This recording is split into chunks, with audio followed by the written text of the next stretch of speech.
Steven Crowder recently addressed Barbie's new Down syndrome Barbie. It is a promotional campaign and product where they have created Barbie dolls that have Down syndrome. In response to this, many pro-lifers have come out and said, nah, you're wrong on this one. Down syndrome Barbie is actually a good thing. And I'm completely with Matt Walsh and Ashley St. Clair on this. And I wonder if the issue with Steven Crowder is that it was more of a knee-jerk reaction to mock the company for producing something perceivably woke, when in fact, this is actually good inclusion. But let me tell you the story first, and then I'll show you what Matt Walsh had to say. And I think this really comes down to, because I don't want to bury the lead, the left have been staunch proponents of aborting, terminating the lives of babies with Down syndrome. It is I have an article from the UK where they say that around 90% of babies with Down syndrome are aborted. That to me is horrifying, and I am not a staunchly pro-life person. But the idea that an individual suffering from some kind of disability who could otherwise lead a healthy, normal life, I guess they'll argue the term healthy, but lead a life, have it to the best of their abilities to be what they can be, to have that removed, to have your life terminated because you are different. That is exactly what inclusion was supposed to be opposing. You're supposed to be saying everyone's life is valuable. How is it now that it's actually, well, I shouldn't say how is it. The left is on the side of eugenics in this regard. And as such, when I saw Down syndrome Barbie, I didn't think anything like, oh, how stupid, how woke. I was just like, how about that? I'm reminded of this video where an individual with Down syndrome was testifying as to how they want to abort people like him. And he was a productive member of society. But many view this individual as being undesirable. A mother doesn't want their child to be this way. A future in which we start this practice or maintain it is a dark future, in my opinion, because you'll end up with someone saying like, your child is expected to be 5'9". And she's like, get rid of it. And that's just like, dude, I like being alive. I think these people like being alive too. In fact, they've testified to that fact. It's a scary prospect that we would have functioning, that we would have sentient life forms deemed unders or others to the point where you could terminate their existence for simply that. Not a fan. Let me read for you the story, and then I'll show you what Crowder and Matt Walsh had to say. Mattel worked with the National Down Syndrome Society to design a new Barbie doll with Down syndrome. Barbie's physical features, outfit, and accessories are meant to reflect what living with the condition is like. The doll, which the company says is the first Barbie with Down syndrome, wears pink ankle-foot orthoses to support her feet and ankles, and dons several other accessories that promote Down syndrome awareness or are commonly used by people with the disorder. The new doll is part of Barbie's 2023 Fashionista line, which the company describes as an inclusive range of dolls designed to reflect the world kids see today. And you know what? I got no issue. Here's the post from, actually, let me show you Steven Crowder. Steven Crowder posted this video to his Twitter. Mattel launches Down syndrome Barbie. Let me play the clip for you. The world's first Barbie with Down syndrome will give children the opportunity to play with more inclusive dolls. This doll is breaking barriers by creating the first fashion doll with retard Down strength. Is this real? Allowing more children to project their future through fashion doll play and imagine what is possible. Mattel, Barbie's parent company, announced the new figures will soon be hitting store shelves. Well, here's the thing. They really have been going full bore, and Mattel actually announced plans to expand this in the name of diversity before the end of the year with sickle cell Barbie. Oh, for the love So that's something they all... So I don't get it. I mean, I understand the making fun of people with Down syndrome as a joke. I get that. Like, that's what they're trying to do. I'm not a fan of it. I look at what Mattel is doing with this diverse range of different Barbie characters, and I can understand that as a larger component, there is wokeness to this, but I just genuinely don't get making fun of people with Down syndrome. I don't get it. Shout out to Milo Yiannopoulos. He once posted a video making fun of fat shaming a guy in a gym. And I'm like, that's not what I'm about. That's not what it's about. It's about being a better person and about improving yourself, being the best you can be. And for people with Down syndrome, they're being the best they can be. And if they make a doll for that, I'm for it. I'm for it. I'm totally for it. And I'll tell you this, I probably go a little bit further than Matt Walsh. If they make Barbies that are like this Barbie is gay and this Barbie is whatever, I'm all for that. Literally, I mean, for the most part, don't care. The Down syndrome one I think is actually pretty cool. For them making any other kind of identity, I'm like, that's for those people who want to buy that. And I got no issue with it. Here's what Matt Walsh said. He said, I know some conservatives are calling this woke, but I don't see it that way. It's pro-life. The left is exterminating Down syndrome children. They are the victims of an actual eugenics campaign. This is one case where inclusion and representation actually is important. And there's more than just one case. There are tons of circumstances where real inclusion, I think, is fantastic. What I don't like is the woke cult. I can put it this way. What the left does is they'll make a movie they'll call feminist. But instead of saying, like, you can be what you want to be, you're an individual, they say women are great, men are stupid. Instead of saying don't be racist, they say white people are bad. That's what I don't like. I actually like it. I have this vision in my mind of all people, of all backgrounds, of different types, be it Down syndrome, white, black, gay, straight, trans, whatever, all holding hands under a rainbow and singing songs. I don't like war. I want people to get along. I want us to work together. I want us to maintain moral values that protect the individual and the innocent. And I think the left is doing away with those things. That's my issue.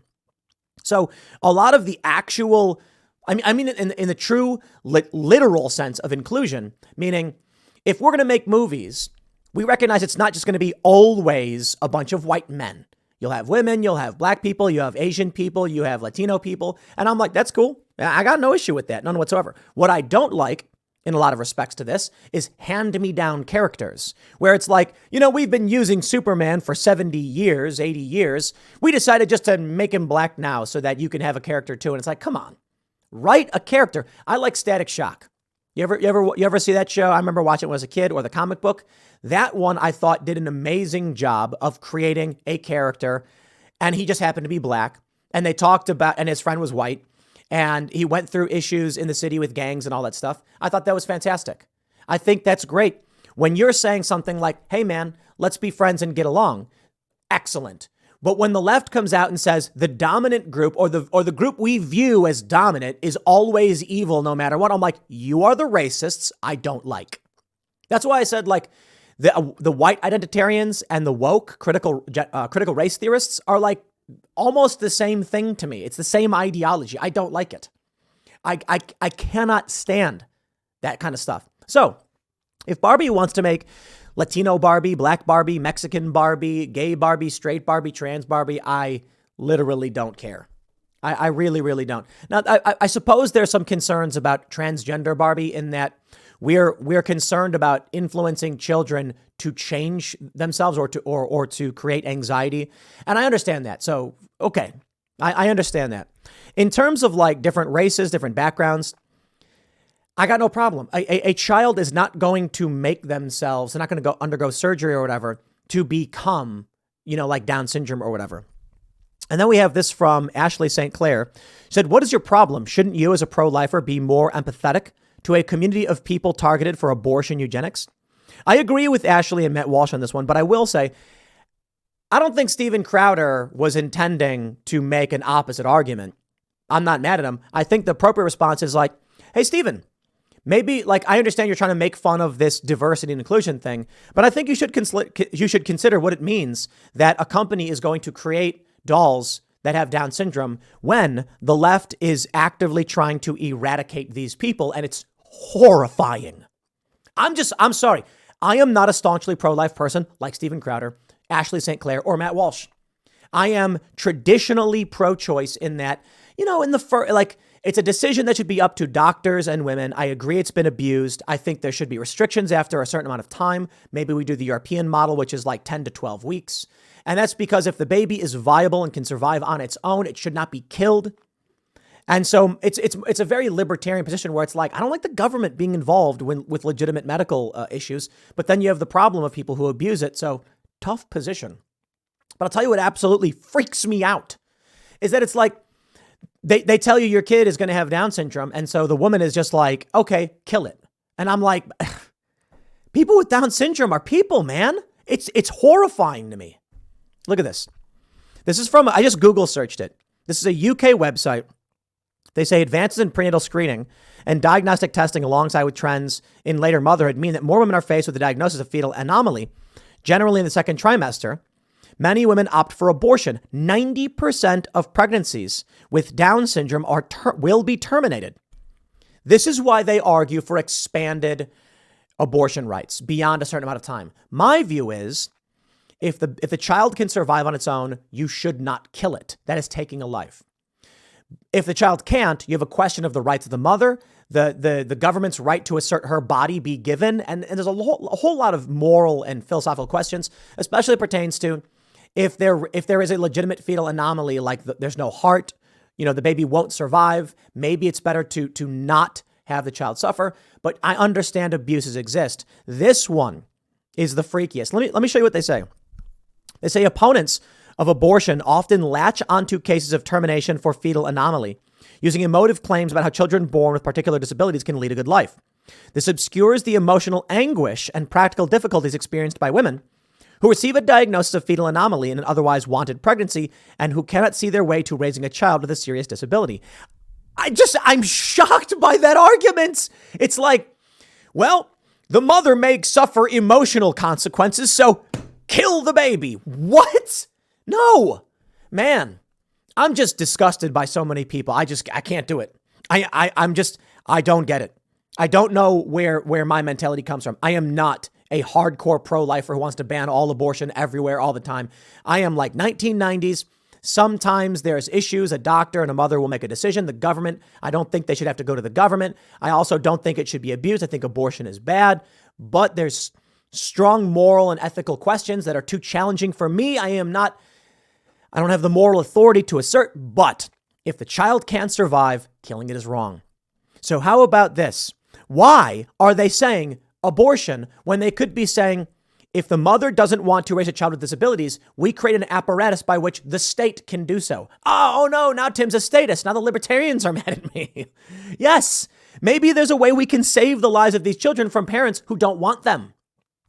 If a mother gives birth to a child that's otherwise healthy, she can go to like a fire department or a post office and just put the baby there and they'll take it and take care of it because we don't want that child to die. But it is just shocking to me. This is the reality of the argument. It might affect the emotional state of the woman, so the baby doesn't deserve to live. Is it an insane thing to say? So anyway, when I saw Steven Crowder making his joke or whatever about Down syndrome Barbie, I was like, I don't know about all that. I think that's mean. I don't know. I just think it's mean to make fun of people. I try not to. I will try to say to someone who's like morbidly obese, I want you to be healthy. Please consider cutting out the sugars and the fats, talking to a doctor about the right way to get thin and fit, because I want you to be better. When it comes to the issue of trans kids, it is because I want those kids to live long, healthy lives. When it comes to saying Dylan Mulvaney should be taken off of TikTok and family members should pull this person back, it's because I want Dylan Mulvaney to be happy. And I don't think this leads them in that direction. I can be wrong about all of these things. But my motivation is helping people be happy, live fulfilling lives, be productive members of society to lead humanity to a brighter future. So what do I like? I like it that Barbie would create dolls that represent people, especially people with Down syndrome. I have concerns about promoting gender ideology to children because that can lead to anxiety, depression, and distress. So that I can understand why people might not want like a transgender doll or something like that. But that's a difficult question. As for a child, being allowed to play with a bunch of different dolls, that's either a white woman, a black woman, a Mexican woman, a Down syndrome woman. These people exist. They're in society. And I think it's great. And I think Matt Walsh hit the nail on the head with the hammer. Some conservatives are calling it woke. But he's like, I don't see it that way. It's pro-life. He's completely right. And it's weird. It's weird for me because like I said, I'm not pro-life, but he's completely correct. The weird thing, I suppose, in the long run is that we are in this world. We are in a time where the left is outright, overtly in favor of eugenics while denying it. And we know it's not socially acceptable. You go back in time 100 years and the progressives were eugenicists. They wanted to eradicate certain individuals through population restrictions. I think that's wrong. I think it's wrong because homogenizing gene pools will lead to your destruction. The same as any other psychotic eugenicist, be it the progressives in the 1920s or Hitler, The idea that you could eliminate or promote one genetic line will be the demise of humanity. So not only is it horrifyingly evil, it's absolutely psychotic and moronic. You don't know, we don't know, which genes do what for the most part. And it may come a time if someone homogenizes a gene pool that a simple virus kills everybody. We need diversity because it's literally a strength. Now, hold on. I'm not talking about their weird cult diversity where they're like, we're making the most diverse movie ever. And it's like Black Panther, but every cast member is black. Real diversity means diversity of thought, diversity of origin, diversity of religion, decentralization, and a bunch of different ideas working together helps us improve ourselves. That was the original core of what it means to have diversity being a strength. But the cult latches onto it, and now they claim that an all-black cast is diversity. Literally not. They say this movie's feminist, and all they do is insult men. No. I like movies like Wonder Woman. The first Wonder Woman was great. Wonder Woman is a goddess. She's very strong. She's very motherly. She wants to end war. Chris Pine's character is a realist, a warrior. They're both strong, capable heroes in their own way. Fantastic. Let's have that message. You can be what you want to be. You can be a good person. Not everybody is either the best or the worst. I think it's all about the individual. So I'll wrap this one up here. Shout out to Matt Walsh. Stick around. The next segment is coming up at 1 p.m. on this channel, and we'll see you all then.